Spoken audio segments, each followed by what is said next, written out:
games. I've been with the Call of Duty franchise since it began, since it was a twinkle in the eye of the developer. All right, it was with Call of Duty 1, and then all the next series that went on.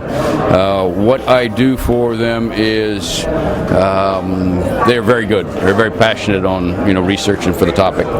They go to the books. They've got the movies. They use that, but they haven't actually been on the ground with a weapon system.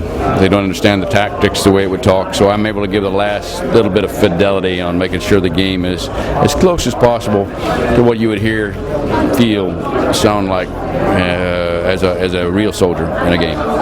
Have you ever struggled giving them advice on military tactics whilst trying to balance out the fact that you can't give too much away about the way military units operate? No, most of what I give is open source. Now, there's sometimes in the modern warfare thing, you can't talk about some of the electronic warfare stuff we're doing now.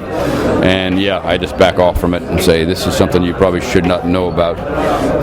But they're pretty good. Most of the stuff, if you look at open sources, you can kind of figure out what the systems are actually operating. It's very hard to keep secrets anymore with all the web stuff. At the beginning of the development of the game, we'll sit and they'll have just enormous numbers of questions. We'll sit around a whiteboard and we'll talk all the tactics things, and so actually getting them sometimes up and moving, showing them how you go around a corner, how you'd hold a weapon.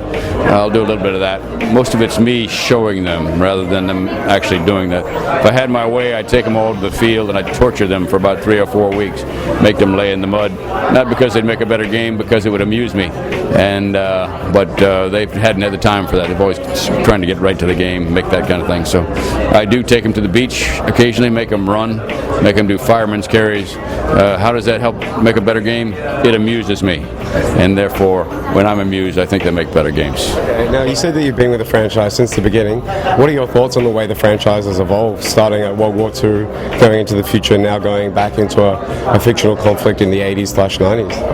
Yeah, I was a real fan of the World War II games. I think they honored a generation of Americans and Australians and Brits that fought a hell of a fight and are dying now at a rate of about 1,500 veterans a day. So, it gave me an opportunity to interview all these guys and use those interviews to help the guys shape the games. When I went to Modern Warfare, I was a little disappointed because, again, don't have to interview the veterans. But then again, they spent so much time on that game. I think it honored the guys that are serving right now. Honored the Aussies that were in Iraq with us for a while. It honored all the folks that are out there that are willing to put their lives on the line for their country's policies. So now they've gone back and covered an era that hadn't been covered before. The Vietnam era, the Cold War era, special operations missions, and I think that does a similar thing. We're going to lose those Vietnam veterans soon. This is going to awaken a lot of kids, a lot of young men into, what did those guys do? What was Vietnam all about? So maybe they'll open a history book or something. So as a former soldier, what are your thoughts on using war as an entertainment form? Yeah, that's always the question. Is why would you want to trivialize what the sacrifices that are made by using war? And I would say you're going to do something. You're going to be whacking something in video games. Why not whack something that has some historical context that will force someone to learn something about history? I was just over in Iraq, and the soldiers over there love Modern Warfare. They love it. They come back from patrol and they play Modern Warfare. So here's a guy that has just lost a buddy on a patrol through an IED, but he's yet willing to play a game. He would be the guy to tell you that that's trivialized some experience he's gone through. He won't do that. He thinks the game is one hellacious entertainment product. He also told me it's a great training product. I've had him link the Xboxes together, and the sergeant will actually train his teams with the Modern Warfare game. So I would say the guys in there that got the best vote about whether this dishonors the troops in the field have cast their vote, and they think it's good stuff. Okay, and what are your thoughts on the use of video games for military simulators? There are some more hardcore simulating games out there that the military do use. Do you think that has a place in Modern Warfare?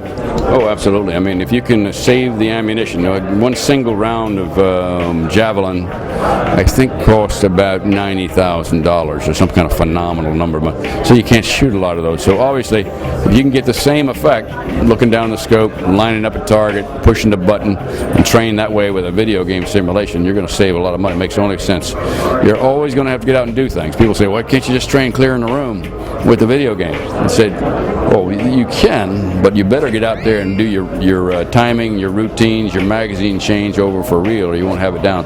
So it takes both. The game can help, but you always got to do it on the ground and rehearse it on the ground.